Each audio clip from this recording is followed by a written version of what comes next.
শোনো, রাসূল বলছে তোমাদের পিতামাতা যখন বুড়া হয়ে যাবে, যখন বুড়া হয়ে যায়, এই যে বাদান বুড়া মানুষ বসে আছে, বুড়া মানুষ আর বুড়া মানুষের স্বভাব একই রকম হয়ে যায়। যেমন আপনার বাচ্চাটা বিরক্ত করে, আপনার বাবা মা যখন বুড়া হয়ে যাবে এইরকম বিরক্ত করবে, ভুলভাল গাবে। খবরদার খবরদার, আব্বা মাকে টু শব্দ করবে না, আব্বা মাকে চোখ আঙনায় কথা বলবে না। নবীর কথা হলো, যখন তোমাদের আব্বা মা বুড়া হয়ে যাবে ওই রকম বাচ্চাদের বাচ্চা সুলভ ব্যবহার করবে। বাচ্চারা যে সুলভ ব্যবহার করে, কথাবার্তা বলেন, বাবা মা যখন বুড়া হয়ে যায় এইরকম তাদের ব্যবহার হয়ে যাবে। এই জন্য নবীজি বললেন, তোমরা কাউকে কবুল আদেন সব পাইতে চাও। নবীজি বললেন, সাহাবীরা বলে হুজুর কে বানা চাই? নবীজি বললেন, তোমাদের বাড়িতে যাদের আব্বা মা জীবিত আছে রে, শুধু সালাম দিবা, আসসালামু আলাইকুম মা, আসসালামু আলাইকুম বাবা। তোমার আমলনামায় একটা কবুল হজের সব লেখা হয়ে যাবে। বাবা মায়ের মুখের দিকে মায়ের নজরে তাকাইবা, বাবা ডাক দিছে বাবার মুখের দিকে, মায়ের নজরে তাকাইবা, তোমার আমলনামায় একটা কবুল হজের সব লেখা হয়ে যাবে। মা ডাক দিছে মার মুখের দিকে তাকাইবা, মায়ের নজরে চোখটা নিচু করে আমলনামায় একটা কবুল হজের সব লেখা হয়ে যাবে। যতবার যতবার তোমার মা বাবার মুখের দিকে মায়ের নজরে তাকাইবা, একটা করে কবুল হজের সব তোমার আমার আমলনামায় লেখা হয়ে যাবে। বলেন মারহাবা। আর একটু জোরে বলেন। এর নবীর সাহাবীরা কান্দে আর বলে, ইয়া রাসূলুল্লাহ, ইয়া হাবিবাল্লাহ, নবী গো। সাহাবীদের চোখে পানি, নবী বলে, সাহাবীরা তোমরা কেন কান্দো? বলে, ইয়া রাসূলুল্লাহ, ইয়া হাবিবাল্লাহ, নবী গো, 1 মাস আগে মারে হারাইলাম, 15 দিন আগে বিবিরে মা বাবারে হারাইলাম, 10 দিন আগে মা বাবারে হারাইলাম। এই আমলটা যদি আগে জানতে পারতাম নবী গো, আজকে দুনিয়ার মধ্যে আমাদের মাও নাই বাবাও নাই। ইয়া রাসূলুল্লাহ, ইয়া হাবিবাল্লাহ, নবী গো, এই দুনিয়ার মধ্যে আমাদের মাও নাই বাবাও নাই। আমার নবীজি বলে, সাহাবীরা রে তোমরাই বুঝিয়েছি,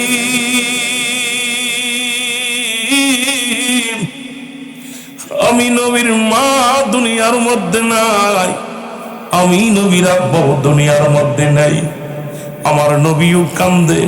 আমার আল্লাহ বলে, জিবরিলে যাও আমার হাবিবরে জানায় দিয়ে আসো, এই দুনিয়ার মধ্যে যাদের আব্বা নাই মা নাই, এরা যেন আমি রব্বি কারিমের দরবারে এভাবে হাত তুলে কান্দে, রব্বির আমহুমা কামা রব্বায়ানি সগীরা। জোরে জোরে চিল্লায় বলেন, রব্বির আমহুমা কামা। এর মা বাবার কথা মতো যে জন চলে না, বলে মা বাবার কথা মতো আল্লাহ নবীর দয়া তারা পাবি না বাইরে। আল্লাহ নবীর দয়া মহব্বতে বলেন, আল্লাহ নবীর দয়া তারা পাবি। মা বাবার কথা মতো যে জন চলে না, বলে মা বাবার কথা মতো আল্লাহ নবীর দয়া তারা পাবি না বাইরে। আল্লাহ নবীর দয়া, মা বাবা তোর অতি আপন, তাদেরকে কর যতন। মা বাবা তোর অতি আপন, তাদেরকে কর যতন। মার কলিজা দুঃখ দিলে আল্লাহ সহে না, বলো বাবার মনে কষ্ট দিলে আরো জোরে বলেন। আরে বাবার মনে কষ্ট দিলে আল্লাহ সহে না, আল্লাহ নবীর দয়া তারা পাবি না। বাইরে আল্লাহ সুন্দরী বিবি পায়া তাদের ভুইল না, দুদিনের বধূ পায়া তাদের ভুইল না, আল্লাহ নবীর দয়া তারা পাবি না। বাইরে আল্লাহ এ দুনিয়ার মুসলমান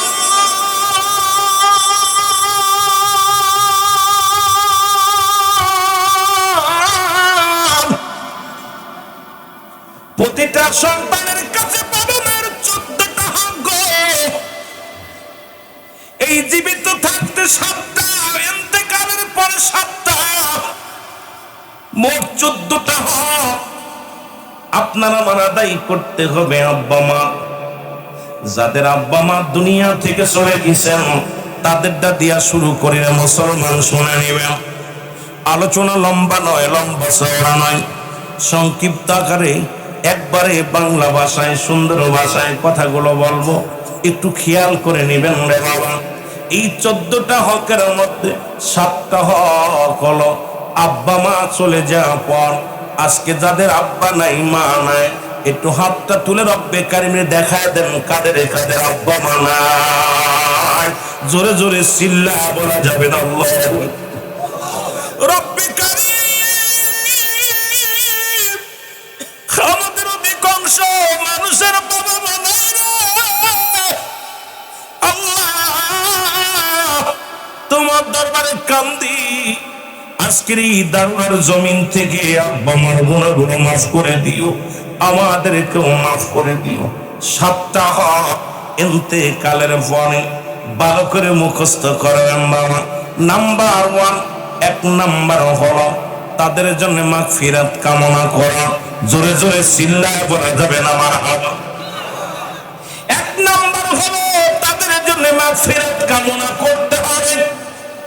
অনেকের যাদের আব্বা মা চলে গেছে, আপনারা কদিন মাগফিরাত কামনা করেছেন আল্লাহ জানে, আপনিও ভালো জানেন।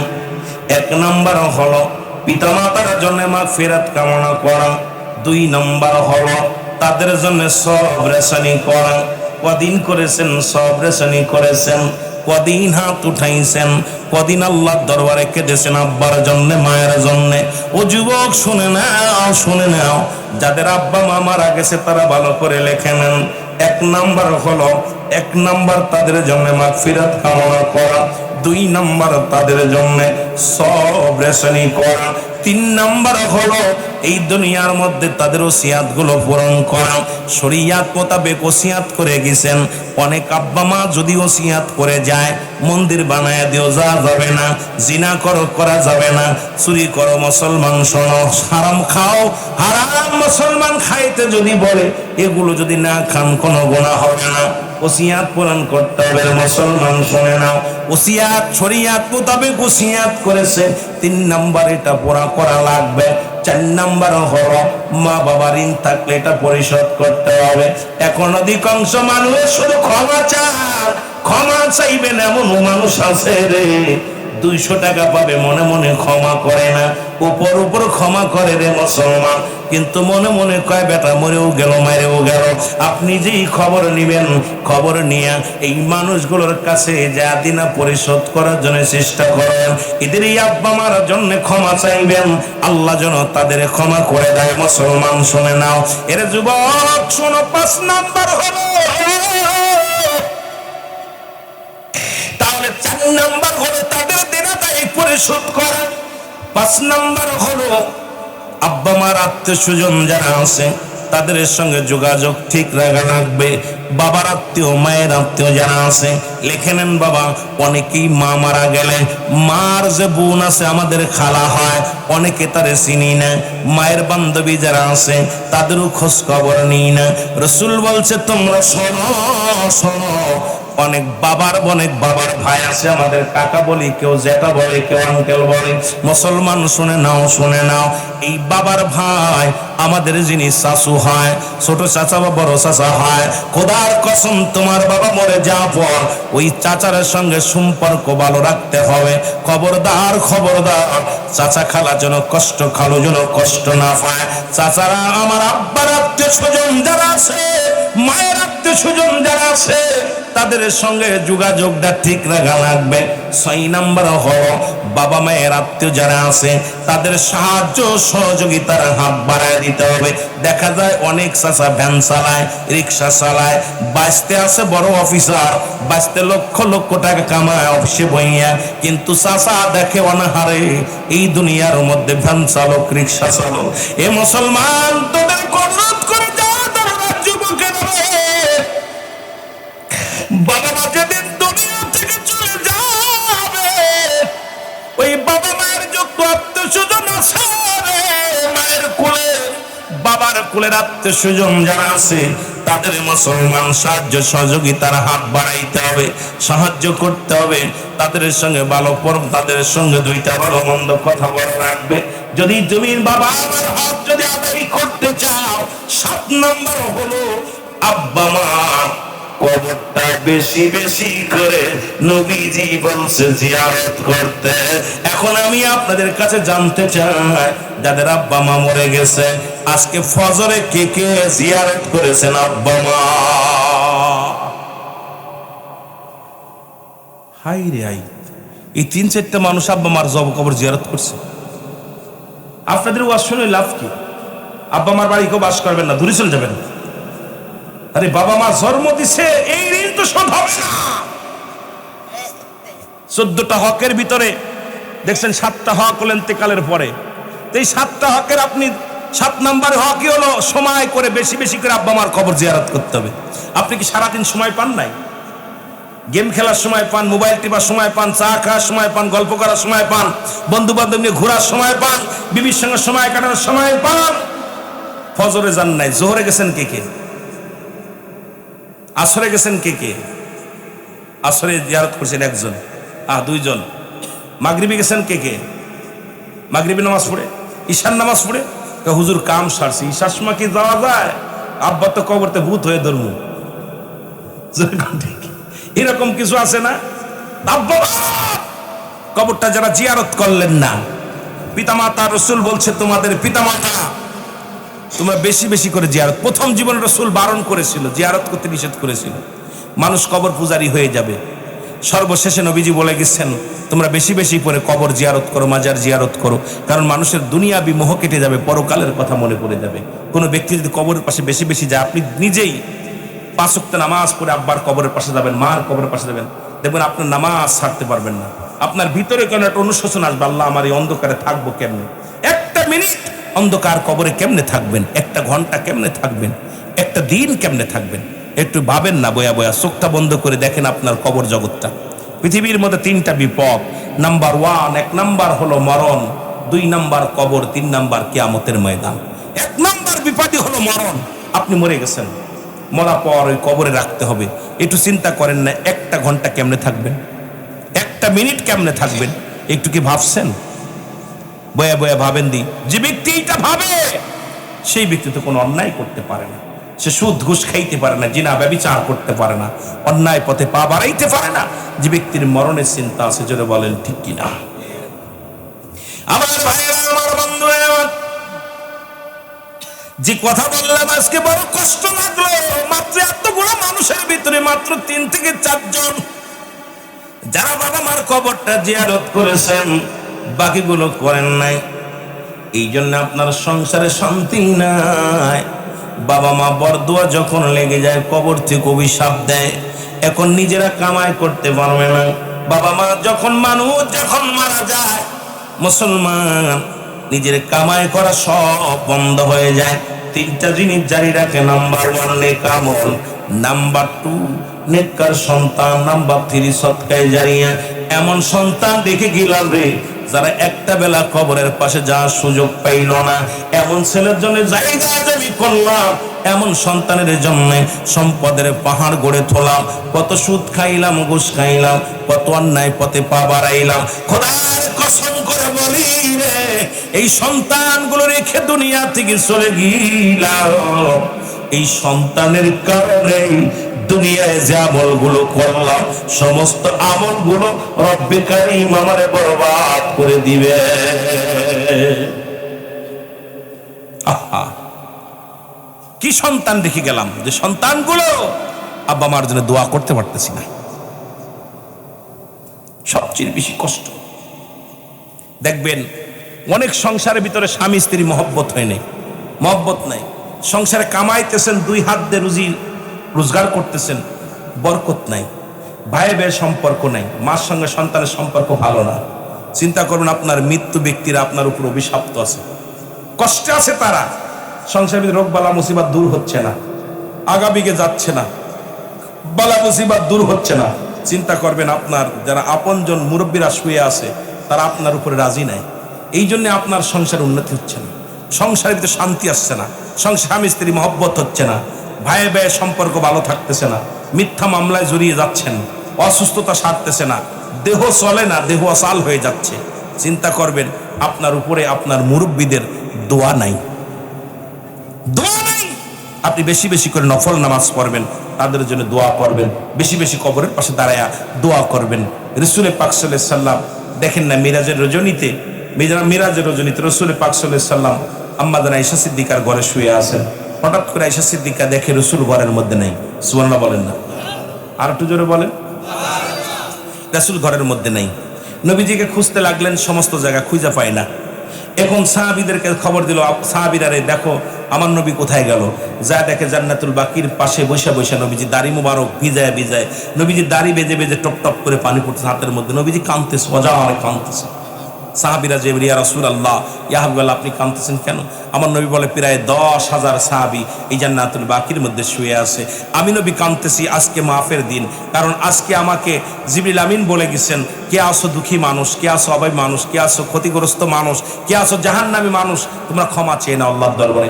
আমি আমার সাহাবীদের জন্য কাঁদতেছি, চোখের পানি ছেড়ে কাঁদতেছি। আমার বাজারেরা, আজকে আমরা কান্দি না, নবী সাহাবীরা কেঁদে গেছেন, ওলি তাবে তাবিন কানে কেঁদে গেছেন, আল্লাহর ওলিগণ কেঁদে গেছেন, আল্লাহর মাহবুব বান্দাগুলো কেঁদে গেছেন, ইমানদার বান্দারা কেঁদে গেছেন, কিন্তু আমাদের চোখে পানি নাই, কবরের চিন্তা আমাদের মধ্যে নেই। বাদশাহ সেকেন্দার উনিও কেঁদে কেঁদে বলতেছিলেন, বাদশাহ সেকেন্দার বলতেছিল, উজির যেদিন আমি মারা যাব আমার হাতটা কাফনের বাইরে রেখে দিবা, কারণ মানুষ দেখবে, দেখে অনুশোচনা আসবে। বলে হুজুর কেন? এই কেন কেন জবাবটা শোনো, সেইটা হলো মানুষ দেখবে আমি বাদশাহ সেকেন্দার এত বড় রাজা ছিলাম, সম্পদের অভাব ছিল না, বাড়ির অভাব ছিল না, গাড়ির অভাব ছিল না, নারীর অভাব ছিল না, মানুষ যেন বুঝতে পারে আমি বাদশাহ সেকেন্দার শূন্য হাতে এসেছিলাম, শূন্য হাতে বিদায়, আমার মতো যেন কেউ ভুল না করে। এই জন্য এই দুনিয়ার জিন্দেগি, আমাদের 3বারের সফল মন্ত্রী যিনি ছিলেন আমাদের বিএনপির খালেদা জিয়া, যিনি দেখেন উনিও 3বার মন্ত্রী ছিল দেশের, উনিও চলে গেছে, কিছু নিয়ে যেতে পারছে? কথা বলেন না, নিয়ে যেতে পারছে? কিচ্ছু নিতে পারে নাই। নিচে কট্টু কাফনের কাপড়, সাদা কিছু কাপড়, 5 টুকরা কাপড়।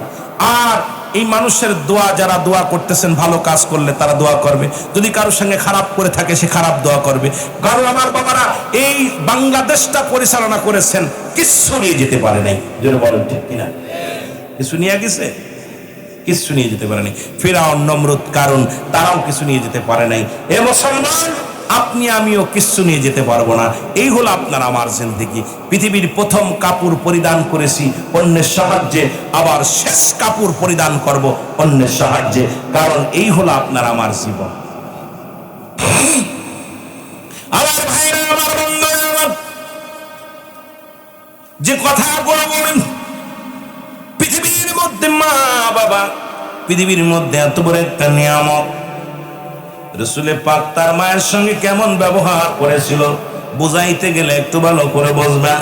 নবীজি বসে আছেন, জনক এক মহিলা আসলেন, রাসূলুল্লাহ উঠে দাঁড়াইলেন, দাঁড়ায়া কি করলেন, নিজের চাদর মুবারক বিছায়া দিলেন, বিছায়া দেওয়ার পর নবীর সঙ্গে কথা বললেন। নবীর সাথে কানে কানে কথা বললেন। যাবার সময় উরুতের মধ্যে হাত দিয়া মহিলা উঠলেন। যতক্ষণ পর্যন্ত জনক মহিলা পর্দার ভিতরে না গেলেন, রাসূলুল্লাহ ততক্ষণ পর্যন্ত দাঁড়ায়া দাঁড়ায়া চোখের পানিগুলো ছেড়ে ছেড়ে কাঁদতে লাগলো।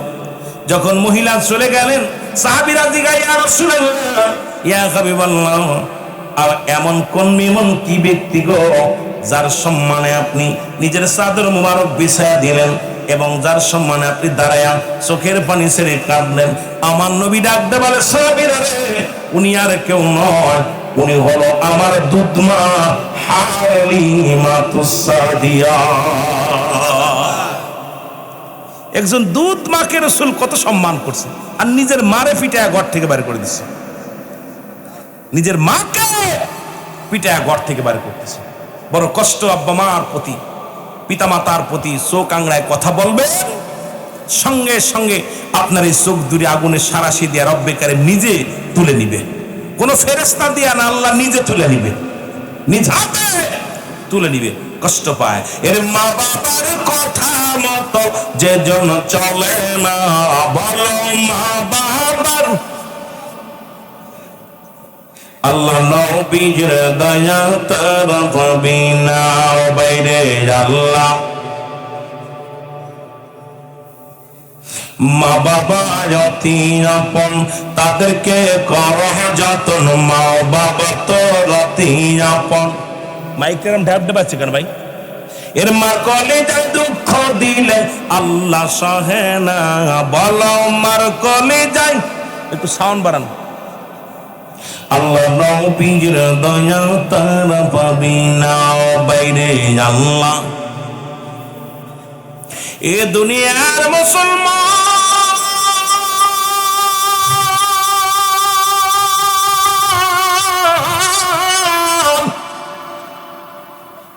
সপ্তাহ করে জীবিত থাকতে পাইনা। সপ্তাহ হলো মরণের পরে, সপ্তাহ হলো জীবিত থাকবে। এক নম্বরে তাদেরকে পৃথিবীর মধ্যে তাদেরকে শ্রদ্ধা করতে হবে। পৃথিবীর কোথায় মন্ত্রী, কোথায় এমপি, কোথার কোন মৌলবি দেখার সময় নেই। আমার বাবার ঠোঁট নাই, আমার আব্বার কান নাই, আমার আব্বা কালো, আমার আব্বা দেখতে বালা না, আমার কাছে আমার মাথার তাজ, আমার নয়নের মণি, আমার কলিজার টুকরা আমার আব্বা মা। বাবার এক নম্বরে হলো তাদের মুসলমান গভীর মনোযোগ, তাদেরকে শ্রদ্ধা করতে হবে। এমন শ্রদ্ধা করতে হবে পৃথিবীর কারুর সঙ্গে কোনো তুলনা করা যাবে না, কারুর লগে উপমা দেওয়া যাবে না, বাবা মার সঙ্গে তুলনা দেওয়া যাবে না। কারণ আব্বা মা এই পৃথিবীর মধ্যে তোমার কাছে কত বড় নিয়ামত, আমার কাছে কত বড় নিয়ামত, এটা আমি আপনি বুঝি। সারা পৃথিবী একদিকে, তোমার মা একদিকে, সারা পৃথিবী একদিকে, তোমার বাবা একদিকে। মুসলমান শুনে নাও, পৃথিবী চাই না আমার মাকে চাই, পৃথিবীর রাজার চেয়ার চাই না, মন্ত্রিত্ব চেয়ার চাই না, আগে চাই আমার বাবার ইসলাম, আমার বাবার মর্যাদা। জোরে জোরে চিল্লায় মারহাবা।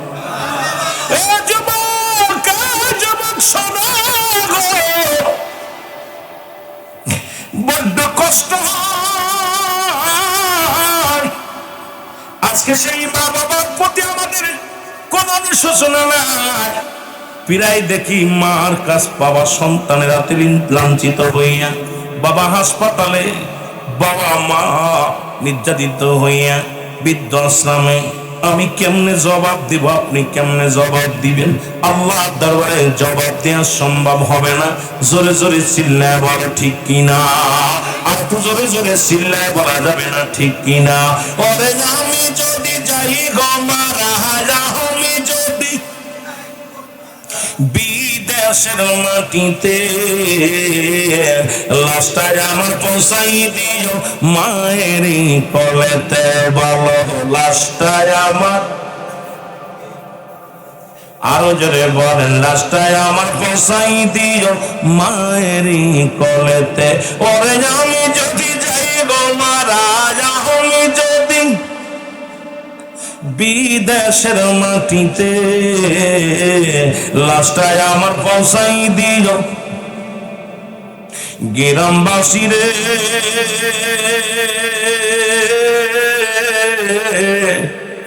দাবি করি তোমাদের কাছে, ও মহল্লাবাসী রে, আমার দাবি তোমাদের কাছে। খালা বলো, ফুফু বলো, মায়ের মতো নয়,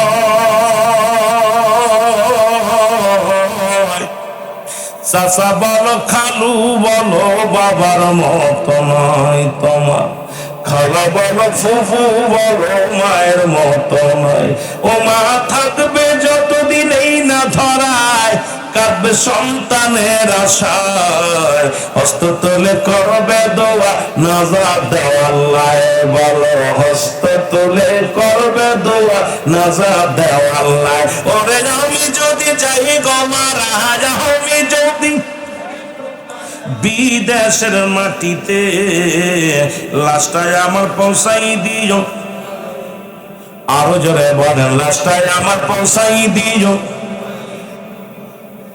এ মুসলমান গভীর মনোযোগ। 2 নাম্বার হলো মনে প্রাণে তাদের ভালোবাসতে হবে, মন থেকে প্রাণ থেকে ভালোবাসতে হবে, লিপসন ভালোবাসা। ওই সন্তান বাবা যখন কাশি দেয়, আহা, সন্তান কেমনে বিছনায় ঘুমায়। সন্তান যখন মা বাবা যখন ঘরে কুয়ায় ওঠে, এই সন্তান কেমনে ঘুমায়। এই সন্তান তো ঘুমাইতে পারে না। ও যদি মাকে মনে প্রাণে ভালোবাসতো, সারা রাত মা কুয়াইতেছে, বাবা কাশতেছে, বাবা ঘুমাইতে পারে না, মা ঘুমাইতে পারে না, এই সন্তান কেমনে ঘুমায়। ও বিবি নিয়ে আরামে ঘুমায় আছে। ঢাকা শহরে ওরও দেখা যায়, বাবা মা অসুস্থ হয়ে গেলে বাবা মার বৃদ্ধাশ্রমে পাঠানোর জন্য বউ বুদ্ধি দেয়, তোমার মার জন্য ঘুম হয় না, বাবার জন্য ঘুমাইতে পারি না, আলাদা করো, আলাদা করো। দেশেও এখন বর্তমান শুরু হয়ে গেছে, অসংখ্য বাড়িতে বাবা মা কাশতে পারে, রাত ভরে কাশে, ঘুমাইতে পারে না, কুয়াকুই করে। বিবি বুদ্ধি দেয় স্বামীরে, আমার ঘুম হয় না রাত ভরে, তোমার বাচ্চার যন্ত্রণা, তোমার বাবার যন্ত্রণা, মার যন্ত্রণা, আমাকে আলাদা করো, না হলে তোমার বাবার আলাদা করো, মার আলাদা। বিবিকে ছেড়ে দে, প্রয়োজন নাই বিবির, বিবির প্রয়োজন নাই। বউ চলে গেলে বউ পাওয়া যাবে। পৃথিবীর মধ্যে দরদি বাবা মা যদি একবার হারিয়ে ফেলো, এই নিয়ামত বটগাছ একবার মাথার উপর থেকে সরে গেলে, তখন বুঝবা যে বাবা মা কি নিয়ামত, কি নিয়ামত, এটা বুঝবা। এই মুসলমান গভীর মনোযোগ। 2 নাম্বার হলো তাদেরকে মনে প্রাণে ভালোবাসতে হবে। এখন দেখি কয় বউ বড় না মা বড়, কত বড় বিয়াদব, কত বড় বিয়াদব, কার লগে তুলনা করে, কার লগে তুলনা করে। রাসূল পাক সাল্লাল্লাহু আলাইহি ওয়াসাল্লাম ওয়াজ করতেছিলেন, ওই আপনার বনী ইসরাইলের 3 যুবকরে নিয়ে নবীজি ওয়াজ করতেছেন। তা এখন যখন পাহাড় দিয়ে যাইতেছে, হঠাৎ করে বজ্রপাত শুরু হয়ে গেছে, খুব খেয়াল, বজ্রপাত শুরু হয়ে গেছে। এখন 3 বন্ধু কই যাবে? 3 বন্ধু কাঁদতেছে, আল্লাহ আমাদের যাওয়ার জায়গা না, আজকে শেষ দিন, মারা যাব নিশ্চিত। সামনে জঙ্গল, পিছনে জঙ্গল, পাহাড়, এখন তো বাঁচার কোনো উপায় নাই। খুব গভীর মনোযোগ। বুখারীর হাদিস দ্বারা এটা সুন্দর একটা, অনেক মজার একটা আলোচনা, যেটা দ্বারা আমার রাসূল পাক সাল্লাল্লাহু আলাইহি ওয়াসাল্লাম বনী ইসরাইলদের লোক বিষয় নিয়ে কথা বলতে যায়, সাহাবীদেরকে নিয়ে বলতেছিলেন। কথাটা খুব খেয়াল করবেন। হঠাৎ করে বজ্রপাত এত জোরে জোরে ঝিলিক মারতেছে, আপনারা কি বলেন এটা রে? উপরতে পড়ে যেটা টাটা পড়ে, আহা, এইটা পড়া শুরু করছে। 3 বন্ধু চিন্তা করে, পিছনেও যাওয়ার জায়গা নাই, সামনেও যাওয়ার জায়গা নাই, কোথায় যাবো, আজকে নির্ঘাত মারা যাবো। হঠাৎ করে 3 বন্ধু তাকায় দেখে একটা বিশাল একটা গুহা। এই গুহার ভিতর 3 বন্ধু প্রবেশ করছে। খুব খেয়াল, বিপদ হলো মানুষের মরণ।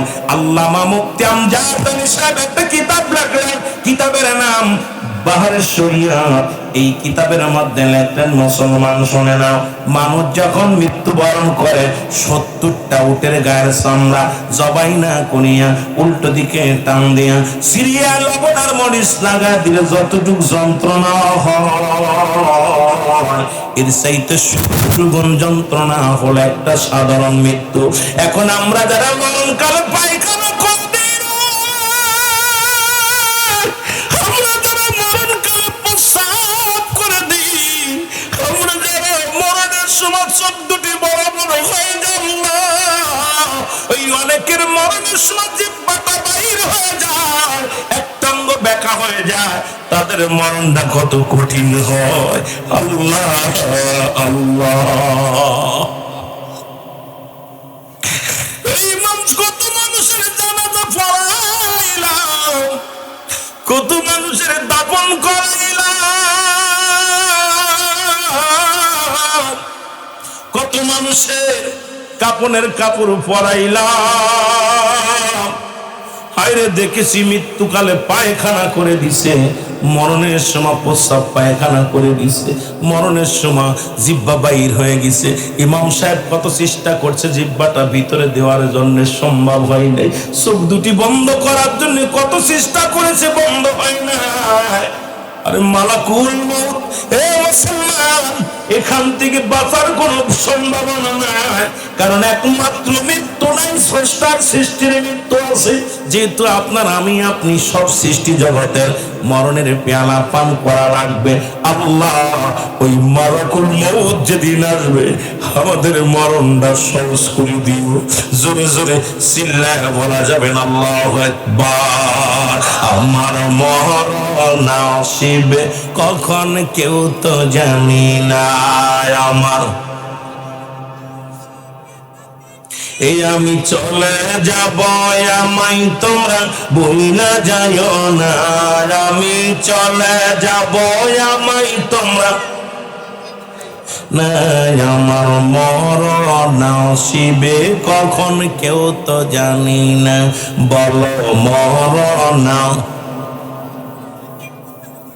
টাকা পয়সা দালান কুটা যাহা করেছি সব কিছু ফেলাইয়া আজি একাই চলেছি রে, আমি সব কিছু ফেলাইয়া আজি একাই চলেছি।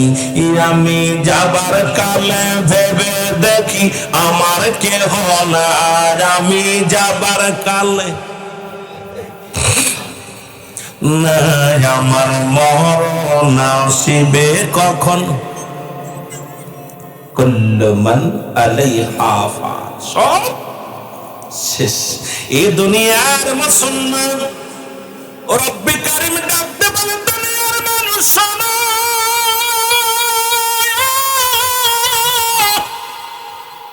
এই পৃথিবীর মধ্যে যা কিছু আছে আমি আল্লাহ চিহ্ন বিচ্ছিন্ন করে দিব।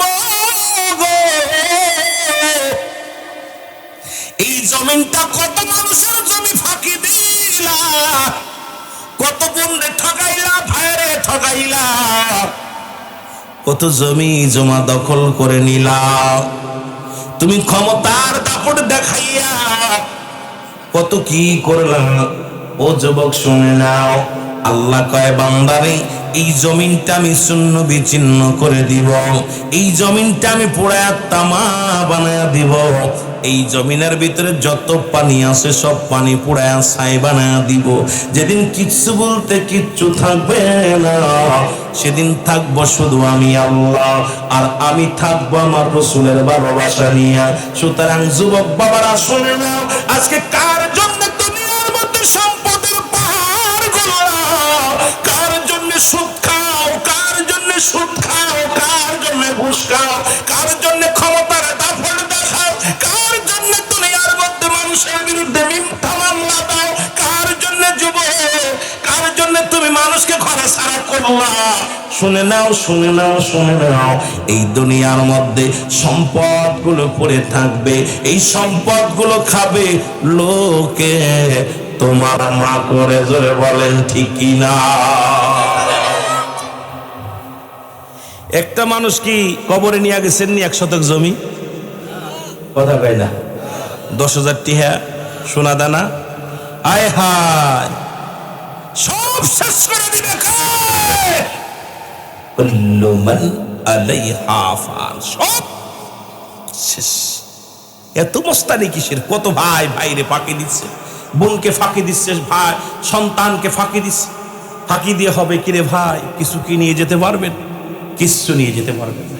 সুদ খাচ্ছেন, বৈশা বৈশা ঘুষ খাচ্ছেন, ঘুষের বাড়ি, সুদের বাড়ি, আর বিশাল বালাখানা গড়তেছেন, রং বিরঙের বাড়ি ঘর করতেছেন, কিচ্ছু তো নিয়ে যেতে পারবেন না। এই চিন্তা যদি মানুষের ভিতরে থাকতো, এই দুনিয়ার সম্পদ রেখে যাবেন।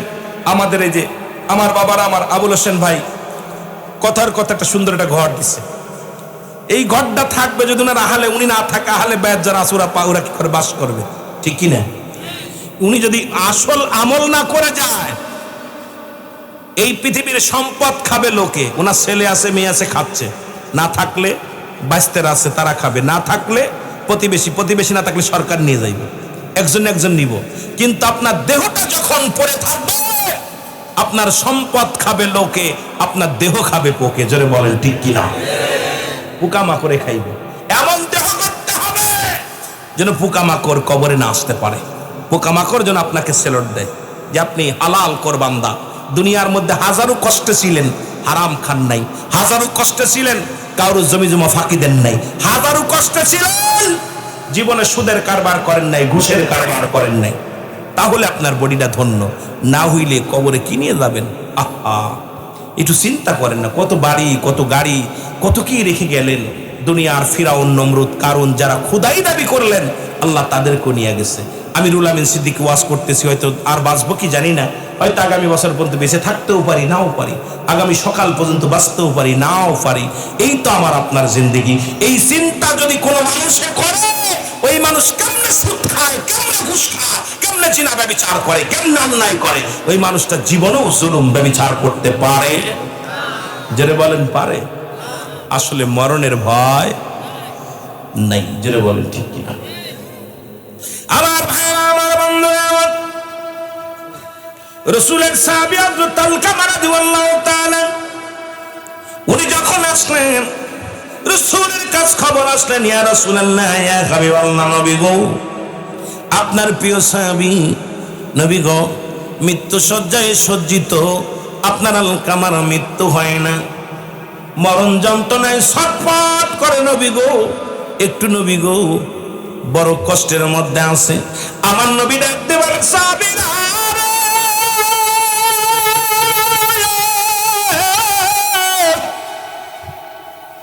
তোমরা তাড়াতাড়ি যাও, তাড়াতাড়ি যাও। আমার আলকামার চারিদিকে দাঁড়ায়া দাঁড়ায়া দোয়া করো, চারিদিকে দাঁড়ায়া দাঁড়ায়া কোরআন তেলাওয়াত করো, চারিদিকে দাঁড়ায়া দাঁড়ায়া রব্বি কারীমের দরবারে ইস্তেগফার করো। আমার আলকামার জন্য মৃত্যু যন্ত্রণা লাঘব হয়ে যায়, আমার আলকামার জবান দিয়ে যেন কালেমা বাইর হয়। নবীজি পাঠায় দিলেন সাহাবীদেরকে, সাহাবীরা চলে গেলেন। আলকামার চারিপাশে দাঁড়িয়ে দাঁড়িয়ে সব দোয়া করতে লাগলেন, সবাই কালেমা পাঠ করতে লাগলেন। আশহাদু আল্লা ইলাহা ইল্লাল্লাহু আহদাহু লা শারীকা লাহু ওয়া আশহাদু আন্না মুহাম্মাদান আবদুহু ওয়া রাসূলুহু লা ইলাহা ইল্লাল্লাহু মুহাম্মাদুর রাসূলুল্লাহ। আল্লাহর নবীর সাহাবীরা চোখের পানি ছেড়ে কান্দে।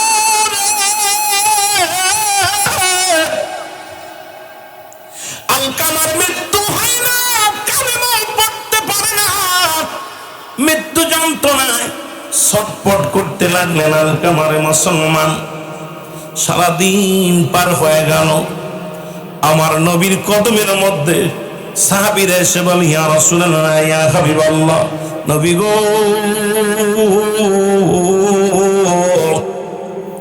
আলকামার মরণ হয় না, আলকামার মৃত্যু যন্ত্রণাও দূর হয় না, বড় কষ্ট আছে নবী গো, ও আমার মায়ার নবী, নবী গো আপনি দোয়া করেন, আলকামারে দেই কাজ সহ্য করতে পারি না।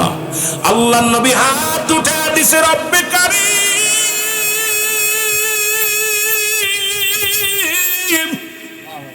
তুমি আমার আলকামারে মাফ করে দাও, আলকামার জবান দিয়ে কালেমা বাইর করে দাও, আলকামার জবান দিয়ে কালেমা বাইর করে দাও, মৃত্যু যন্ত্রণা সহজ করে দাও। আলকামার জন্য যখন দোয়া করলেন, এমন সময় সাইডে কথা হবে, আল্লাহর রাস্তে কথা বলিস না আব্বা, দুইটা জিনিস পাওয়া যাবে, একটা রহমত একটা গজব। এই তো ছেড়ে দিব, সময় হয়ে গেছে, আর বেশি কষ্ট দিব না আপনাদের।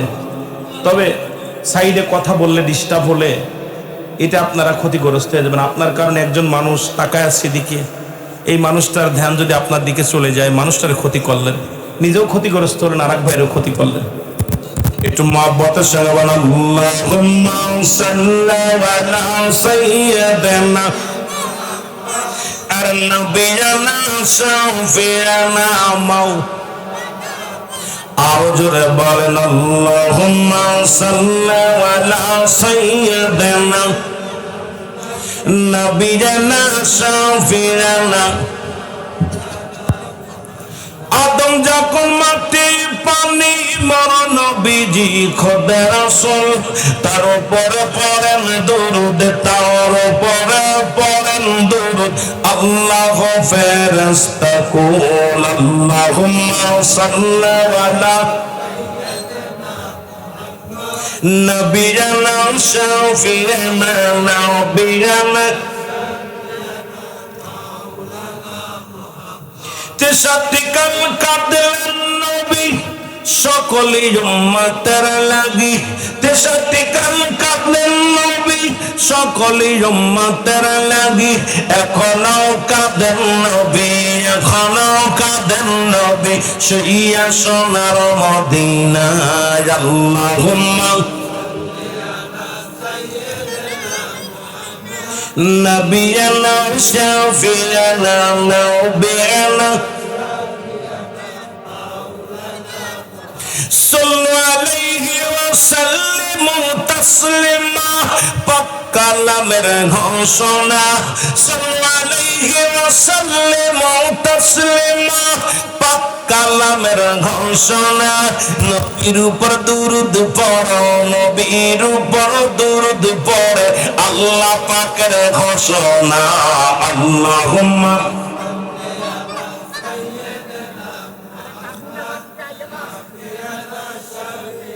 আরো জোরে বলেন না, আল্লাহুম্মা সাল্লি আলা সাইয়্যিদিনা।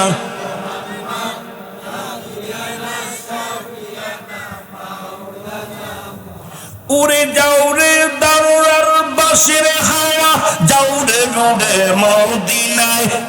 এ গোলামের সালাম খানি, এই গোলামের সালাম খানি পৌঁছাই দিও রাজায়। আল্লাহুম্মা নবিয়ানা শাফিয়ানা নবিয়ানা। এ দুনিয়ার মুসলমানদের কান্না লাগা শোনো,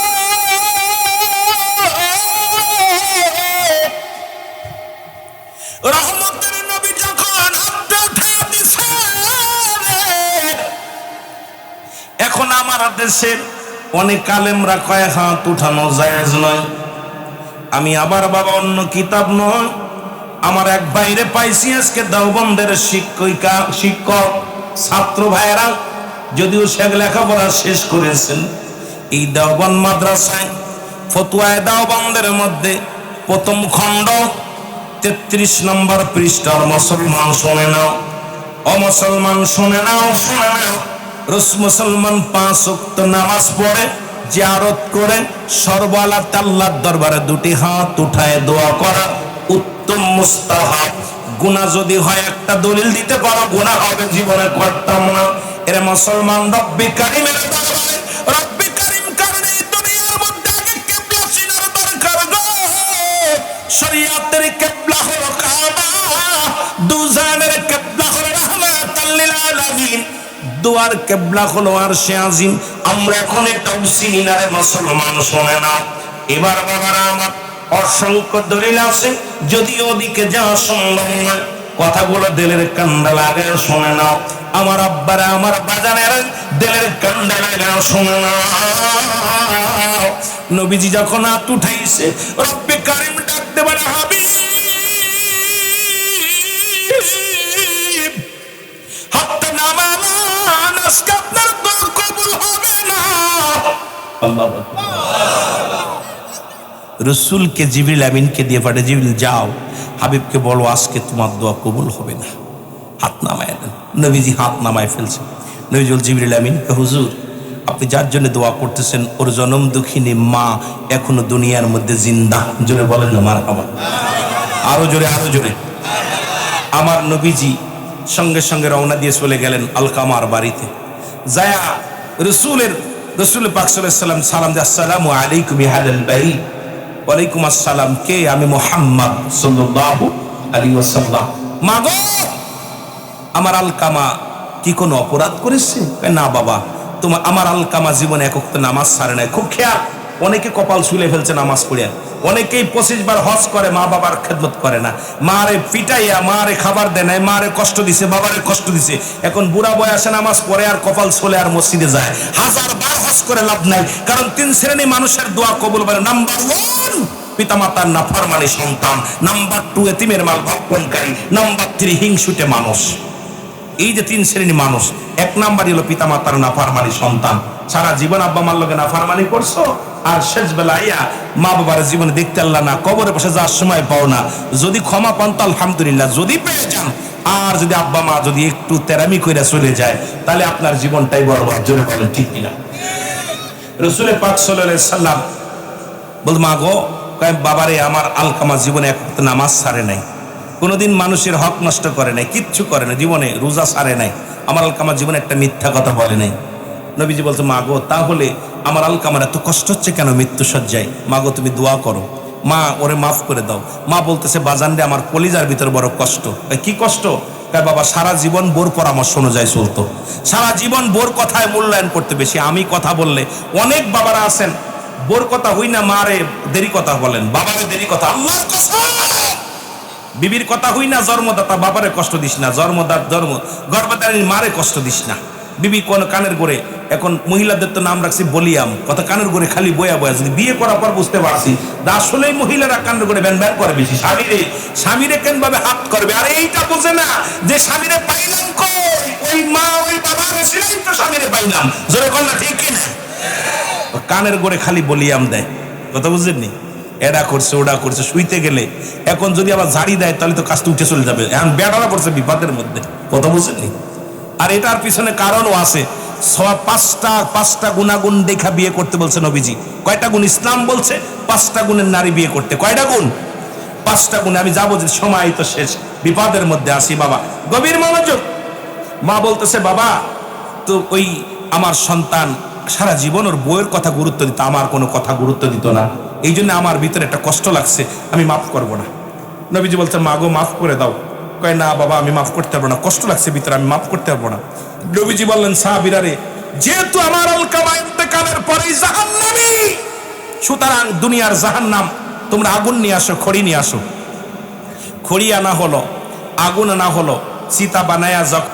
এ সময় কত মানুষ জেলখানায়, কত মানুষ হাসপাতালে, কত মানুষ মৃত্যু শয্যায় সজ্জিত।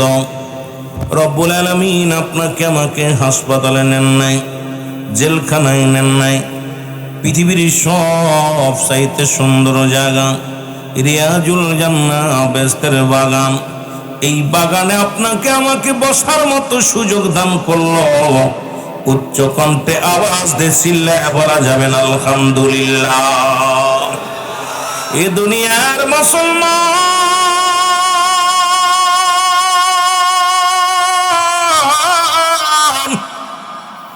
এ জীবন নয়, এমন একটা জীবন আসবে গো,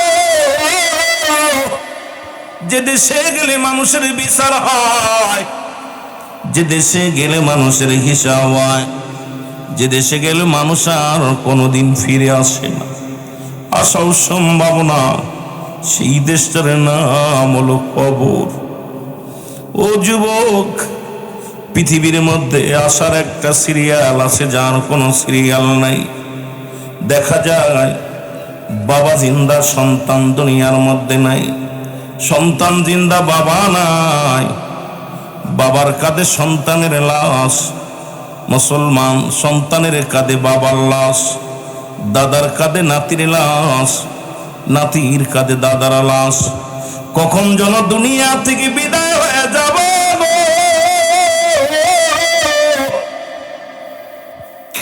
ও দুনিয়ার মুসলমান, শুনে নাও, এই মানুষের দুইটা টাইমে মরণ হয়। একটা হলো রাতের বেলা, একটা হলো দিনের বেলা। দুইটা টাইমে মানুষের মরণ হয়। একটা টাইম হলো মরণ রাতের বেলা হয়, আর একটা হলো দিনের বেলা। দিন শুরু করেছিলাম, মৃত্যুবরণ করি নাই। রাত শুরু করেছি, 8টা পার হয়ে গেল, এখনো পর্যন্ত আমি আপনি মরি নাই। আগামীকাল সূর্যোদয় হবে, আগামীকাল ফজর উঠতে পারবো, আগামী দিন আমরা বাজার ঘাট করতে পারবো, অফিস আদালত করতে পারবো।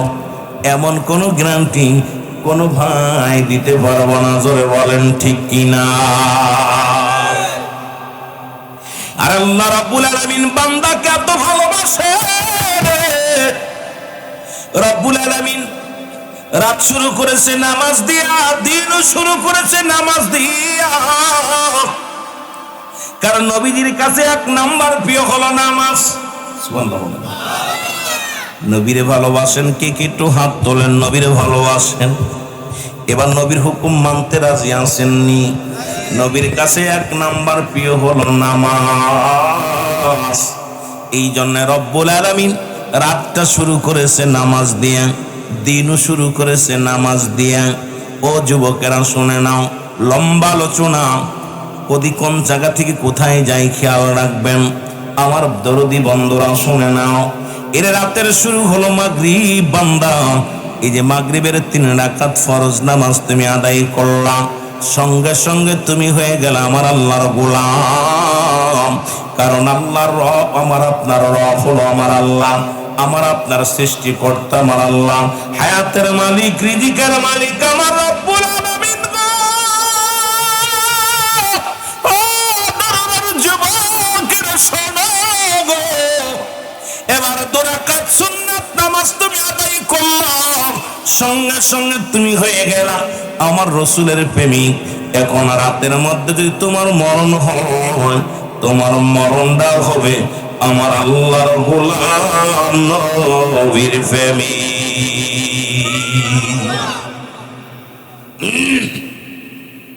রাতের মধ্যে মরণ হয় না, দিনে মরণ হবে।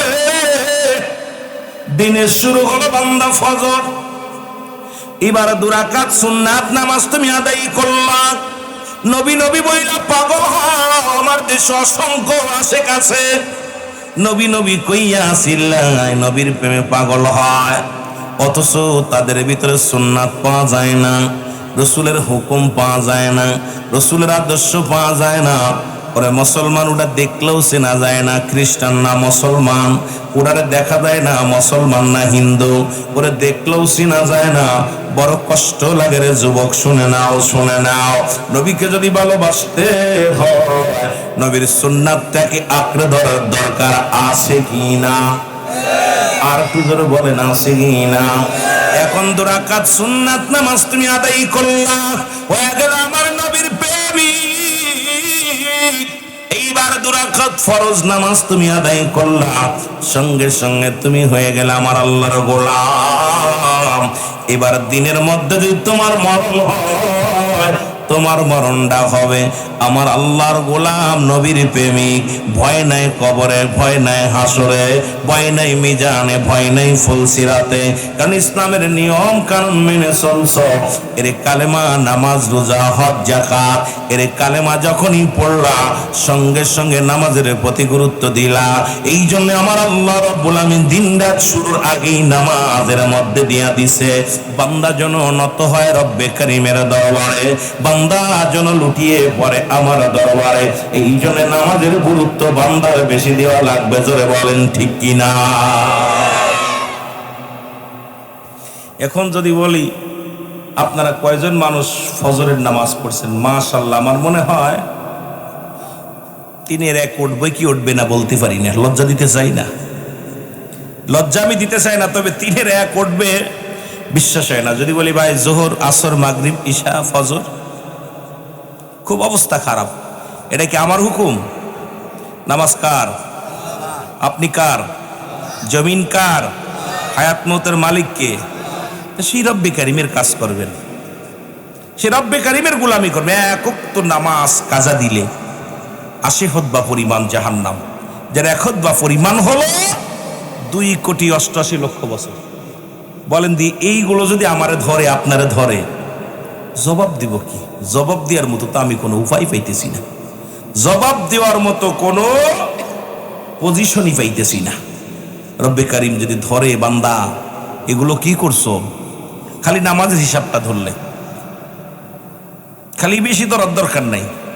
রব্বে কারিম যদি একটু কঠোর হয়, আমার মন বলে আমরা বাংলাদেশের মানুষ নয়, সারা পৃথিবীর মানুষ এত পরিমাণ জাহান্নামে যাব।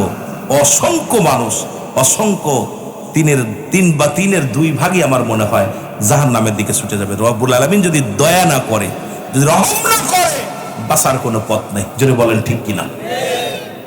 নামাজের প্রতি এত গাফিল মানুষ।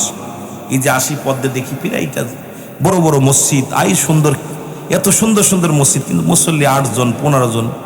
মাগরিবের সময় একটু দেখি একটু বেশি, আসরের সময় মাঝে মাঝে দেখি 2-4 জন বেশি। এরপরে যে অবস্থা চলতেছে, নামাজের প্রতি এত একেবারেই গুরুত্ব নেই মানুষের। এই মানুষগুলো কেমন? আমার ভাইরা, আমার বন্ধুরা, আমার যে কথাগুলো বলি লক্ষ্য করে শোনেন। যেহেতু আপনারা বলছেন নবীজিকে ভালোবাসি, নবীর কাছে 1 নাম্বার পেয়েছিল নামাজ। মারহাবা, 1 নাম্বার পেয়েছিল কি? নামাজ। সেই নামাজের গুরুত্ব ছিল আমার নবীর কাছে। 2 নাম্বার নবীর কাছে পেয়েছিল তার উম্মাতগণ। 3 নাম্বার পেয়েছিল উম্মাতগণ যদি প্রিয় হয়। আজকে একটা মর্মান্তি দেখলাম, সবচেয়ে বড় কষ্ট পাইলাম। মুসলমান গভীর মনোযোগ, যদিও সে যে কোনো দল করুক আমার দুঃখ নাই, তবে মর্মান্তিক ঘটনা দেখা পর নিজের ধরে রাখতে পারি নাই। মুসলমান স্বামী জেলখানায়, স্ত্রী পুত্রকে, সন্তান 9 মাসের সন্তান, ছেলে সন্তানকে হত্যা করে মায়ে রশিনিয়া, গলায় রশিনিয়া দুনিয়া থেকে বিদায় হয়ে গেছে। বাবাকে জেলখানা থেকে ছাড়ে নাই। আরে আমরা দেখলাম বাংলাদেশের যে অবস্থা, কারোর চাইতে কেউ কমা নয়। কারণ বিগত সরকারও যা ছিল, বর্তমানে যারা আছে, অতীতে তার অতীতে যারা আসবে, আমার মন বলে আর আমাদের কপাল পোড়া, শান্তি বুঝি আর পাবো না। কলিজার টুকরা সন্তানকে দেখানোর জন্যে জেল গেটে নিয়ে যাওয়া হলো। বিবি বাচ্চাকে নিয়ে যখন জেল গেটে নেওয়া হলো, মাত্র 5টা মিনিট তাদের টাইম দেওয়া হলো। জেলের মধ্যে কলিজার টুকরা সন্তান, বাবা কেমন বাবা, পৃথিবীর মধ্যে বাবার কাঁধে লাশ। আজকে যারা এটা করলা, তোমাদেরও একদিন মরা লাগবে, এই চিন্তা যদি না থাকে রে মুসলমান, বড় কষ্ট লাগছে, বেদনা লাগছে। এই জন্য বলতেছি, হয়তো বলতে পারেন আপনি কারোর দালালি করতেইছেন না, না, আমার মরা লাগবে, কবরে যেতে হবে।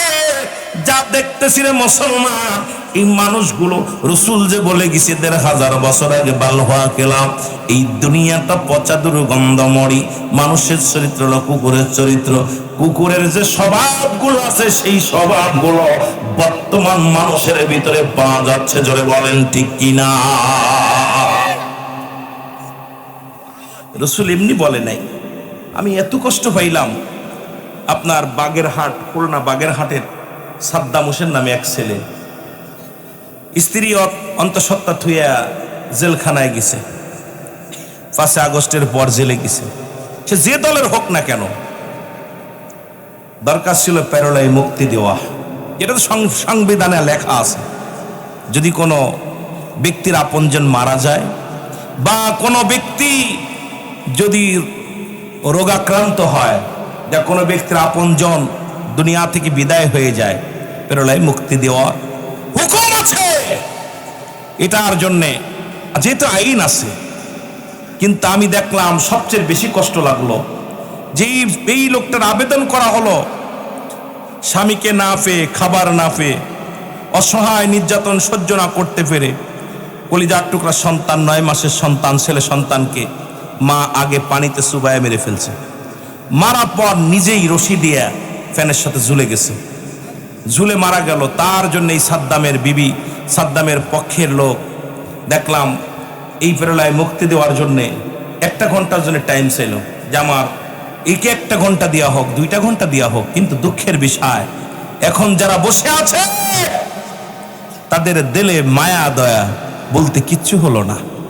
এই মানুষটাকে আজকে চিন্তা করার দরকার ছিল যে আমারও তো এমন হতে পারে না ভাই? জোরে বলেন, পারে কি পারে না? মানুষ মরে যা পরও মানুষের দিলে যদি মায়া না থাকে, দয়া না থাকে, কোথায় ওয়াজ করতেছি, কোথায় নসিহত করতেছি? দেশের পরিবর্তন হচ্ছে না, আমাদের টাকা হচ্ছে আর ভালো মন্দ খাচ্ছি আর ওয়াজ শুনতেছি, গল্প করতেছি। এখন এই তো অবস্থা, কোনো মানুষ হেদায়েত হচ্ছে না। আগের যুগে মসজিদ ছিল কাঁচা, মানুষের ইমান ছিল পাকা, এখন মসজিদ হয়েছে পাকা, ইমান একেবারেই ফাঁকা। জোরে বলেন ঠিক কিনা? অবস্থা খুব কাহিল। আমি নিজেরে কন্ট্রোল করতে পারিনি, দেখা পরে দেখে নিজেরে ধৈর্য ধরতে পারিনি। মানুষ, আল্লাহ এমনও হয়, মানুষ নিষ্ঠুর হয়, এমন নিষ্ঠুর। আমার ভাইরা, আমার বন্ধুরা, আমার বলতেছিলাম রাসূলুল্লাহর কাছে 1 নাম্বার পেয়েছিল নামাজ, 2 নাম্বার পেয়েছিল তার উম্মতগণ, 3 নাম্বার পেয়েছিল তার বিবিগণ, 4 নাম্বার পেয়েছিল সুগন্ধি জিনিস। সুতরাং আপনি আমি নবীর ভালোবাসি বলছেন, আপনি নবী বললেন আমার উম্মতিরা রে তোমরা শুনে নাও, আমি নবী কথা দিলাম, তোমরা কি আমি নবীর সঙ্গে জান্নাতে যেতে চাও? সাহাবীরা বললেন হুজুর কে বানা চাই? নবী বললেন তাহলে শোনো, তোমাদের ভিতর থেকে তোমরা শুনে নাও, কোন ব্যক্তি যদি 5 ওয়াক্ত সালাত, 5 ওয়াক্ত নামাজ উক্ত মতো সময় মতো আদায় করতে পারে, আমি নবী তার হাত ধরে জান্নাতে নিব। এখন আপনারা ওয়াদা করেছেন যে রাসূলুল্লাহর সঙ্গে জান্নাতে যাব, রাসূলকে ভালোবাসি, রাসূলকে মায়া করি, তাহলে রাসূলের কথাও রাখার দরকার আছে কিনা? জোরে বলেন, আছে কিনা? আমি সংক্ষেপ আকারে কথাগুলো বলে লক্ষ্য করেন। রাসূলুল্লাহ বললেন সাহাবীরা রে, তোমরা যদি আমার সঙ্গে জান্নাতে যেতে চাও, আমি নবী ওয়াদা করলাম, আমি নবী কথা দিলাম, তোমাদেরকে হাত ধরে জান্নাতে নিব। রাসূলের কথা শোনা পর রাসূলের এক সাহাবী, নাম হলো আব্দুল্লাহ, জোরে বলা যাবে না মারহাবা? কি নাম? আব্দুল্লাহ। এই আপনাদের এই দারুল আর জমিনের মধ্যে নয়, তৎকালীন জামানার মধ্যে এত গরিব, এত নিঃস্ব মানুষ ছিল, অসহায় মানুষ ছিল। এই মানুষটা নবীর সাহাবী ছিল। উনি নামাজটা শেষ করে বাড়িতে গেলেন। বাড়ি যাওয়ার পর বিবি ডাকতে বলে স্বামী, আপনি এত দেরি হলো কেন আজকে রাসূলুল্লাহর পিছে নামাজ আদায় করে আসতে? বিবি বলার পর স্বামী বলে বিবি রে, আমার নবী আজকে একটা ওয়াজ করছে, তুমি শোনো। বিবি বলে স্বামী রে, কি ওয়াজ করছে বলো? বলে ওয়াজটা করছে যদি কোনো ব্যক্তি 5 ওয়াক্ত নামাজ, 5 ওয়াক্ত সালাত সময় মতো উক্তি মতো আদায় করতে পারে, নবী নাকি তার হাত ধরে জান্নাতে নিবে। রাসূলুল্লাহ কথা দিছে। বিবি ডাকতে বলে স্বামী, জীবন আপনার কাছে দামি কাপড় চাই না, দামি পোশাক চাই না, আপনার কাছে দুনিয়ার বাড়ি গাড়ি চাই না, আমাকে একটু সুযোগ করে দিবেন, আমিও যেন 5 ওয়াক্ত নামাজ সময় মতো উক্তি মতো আদায় করতে পারি। জোরে বলা যাবে না মারহাবা? সাহাবী আব্দুল্লাহ আনসারী, উনি প্রতিদিন রাসূলের পাশে নামাজ আদায় করেন। নাজান যখন পড়ে যায়, মসজিদে যখন আজান পড়ে যায়, আব্দুল্লাহ আনসারী ছুটে আসে মসজিদে নামাজটা আদায় করে আবার ছুটে বাড়ি যায়। রাসূল বললেন সাহাবীরা রে, আমি দেখি আমার আব্দুল্লাহ আনসারী প্রতিদিন নামাজে আসে, কিন্তু নামাজ শেষ করে সালাম ফিরানোর পরই দৌড় শুরু করে বাড়ির দিকে। সাহাবীরা বলে হুজুর, নিশ্চিত সাহাবী দুনিয়ার কোনো ঝামেলার মধ্যে পড়ে গেছে, নিশ্চিত কোন দুনিয়ার কোন ঝামেলার মধ্যে আছে। নবী বলেন না, আমি নবী নিজে খবর নিব। জোরে জোরে বলেন মারহাবা। একটু মহব্বতের সঙ্গে জিকির করেন সুবহানাল্লাহ। আরো জোরে বলেন সুবহানাল্লাহ। লা ইলাহা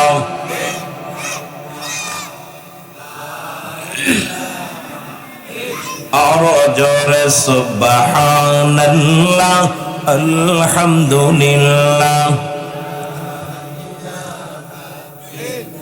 আরো জোরে লা ইলাহা ইল্লাল্লাহ লা ইলাহা মুহাম্মদ রাসূলুল্লাহ সুবহানাল্লাহ। এ দুনিয়ার মুসলমান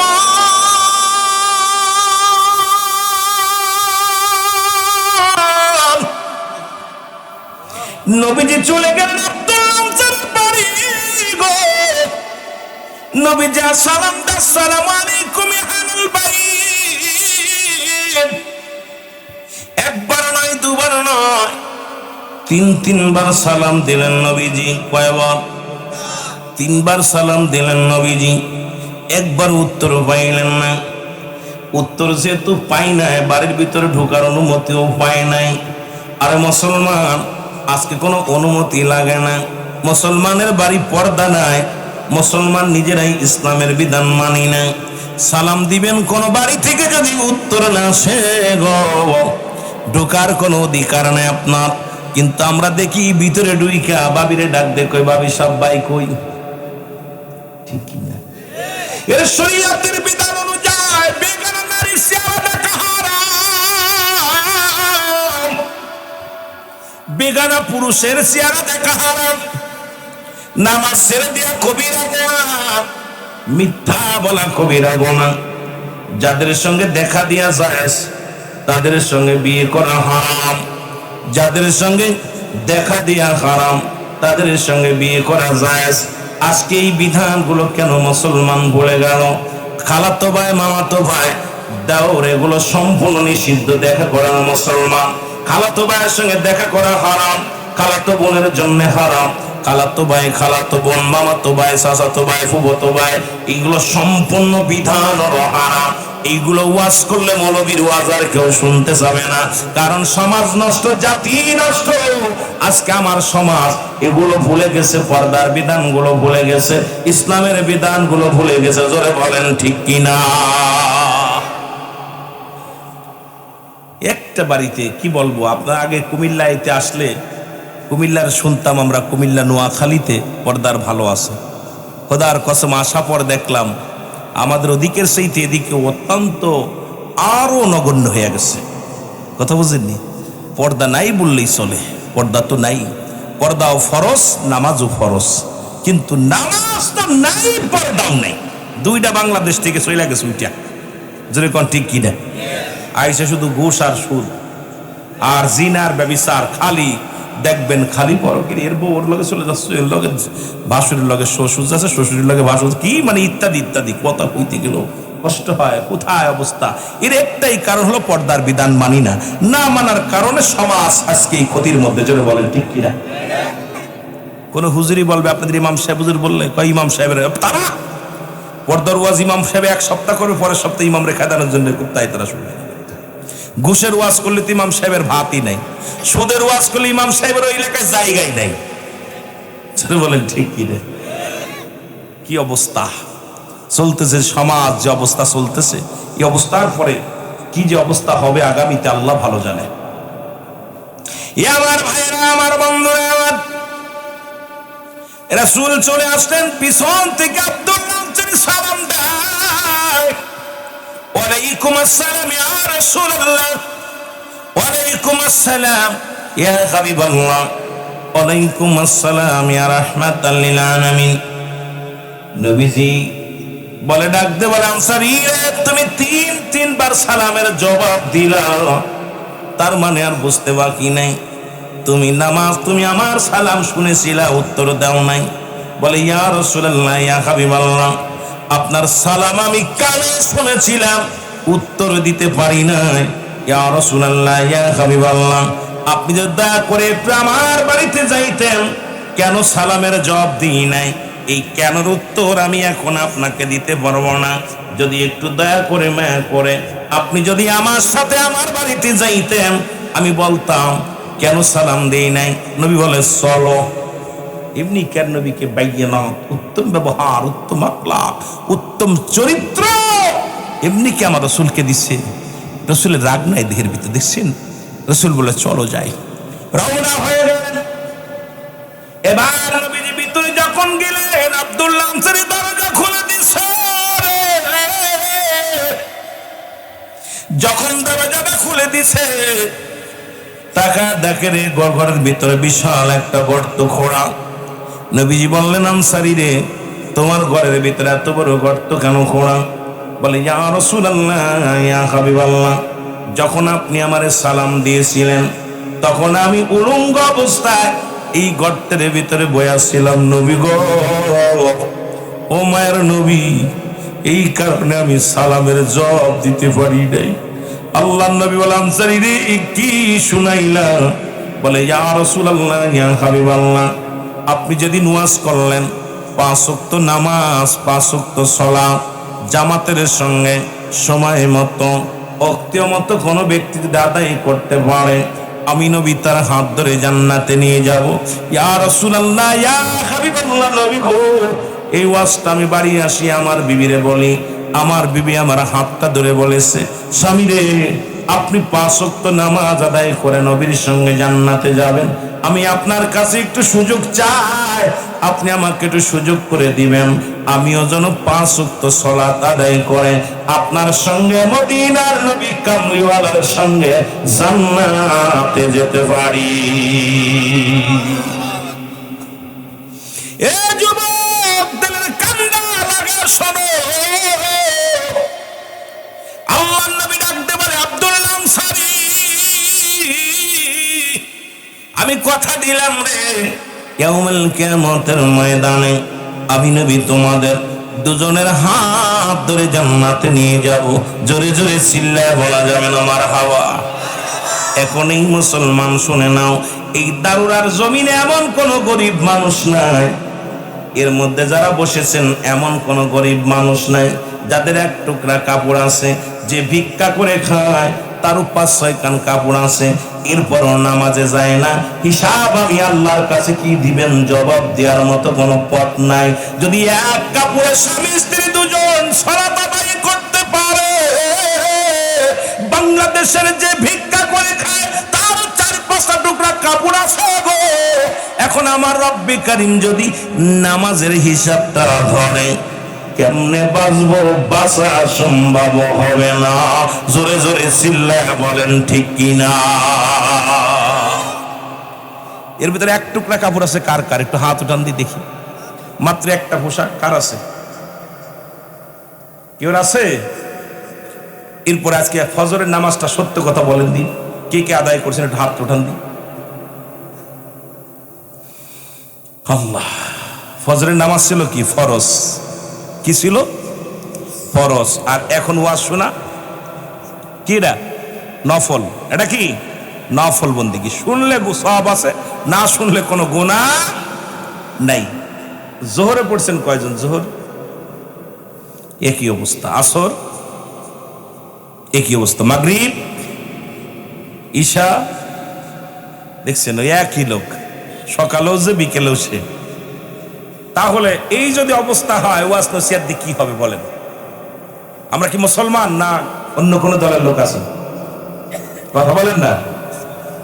আপনার উপরে নামাজ ফরজ ছিল, আদায় করেন নাই, ওয়াজ শুনে লাভ কি হবে? অনুরোধ করব, নামাজ রাসূলুল্লাহর কাছে 1 নাম্বার প্রিয় কি? আল্লাহর কাছে প্রিয় কি? নামাজ। নামাজটার সাথে সম্পর্ক যার নাই, আল্লাহর সাথে তার সম্পর্ক নাই, রাসূলের সঙ্গে তার সম্পর্ক নাই। আল্লাহ রাসূলের সাথে যাদের সম্পর্ক নাই, তাদের সম্পর্ক কার লগে? কার লগে? এটা আপনারা তো ভালো করতেছেন, আমি কইলে এবার বিপদ। কথা বুঝেননি?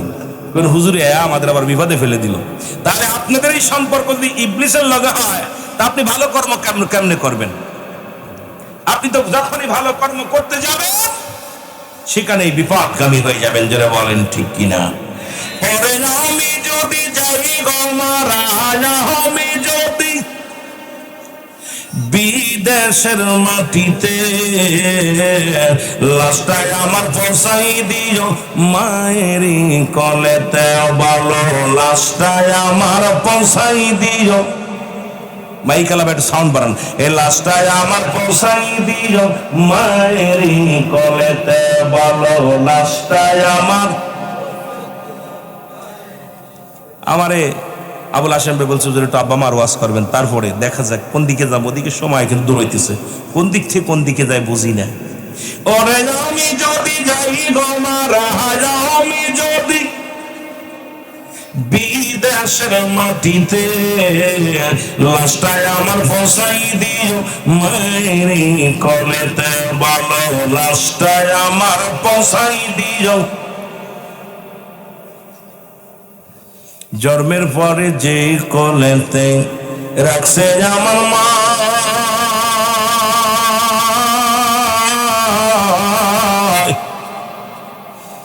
সেই মারে না দেখাইয়া আমার দাফন দিও না, বাইরে দাফন দিও না।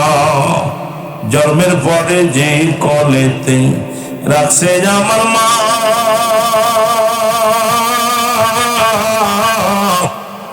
সেই মারে না দেখাইয়া আমায় দাফন দিও না, বলো দাফন দিও না। ওরে মায়ের মুক্তি দেখলে পারে, বলো মায়ের মুক্তি দেখলে পারে শান্তি পাবো কবরে, লাশটায় আমার পৌঁছাই দিও মায়েরই কলেতে, বলো লাশটায় আমার। ওরে আমি যদি যাই গো মারা, আমি যদি বিদেশের মাটিতে, লাশটায় আমার পৌঁছাই দিও মায়েরই কলেতে, বলো লাশটায় আমার। এই জগতে মায়ের মতো নাই কেউ আপন,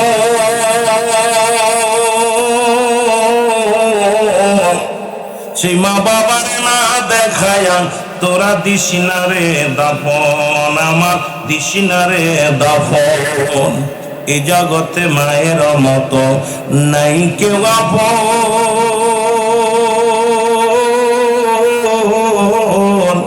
সেই মা বাবার না দেখায়া দিসিনা রে দাফন, আমার দিসিনা রে দাফন। আমার মায়ের মুক্তি দেখলে পরে, আমার মায়ের মুক্তি দেখলে পারে শান্তি পাবো কবরে, লাশটায় আমার পৌঁছাই দিও মায়েরই কলেতে, বলো লাশটায় আমার।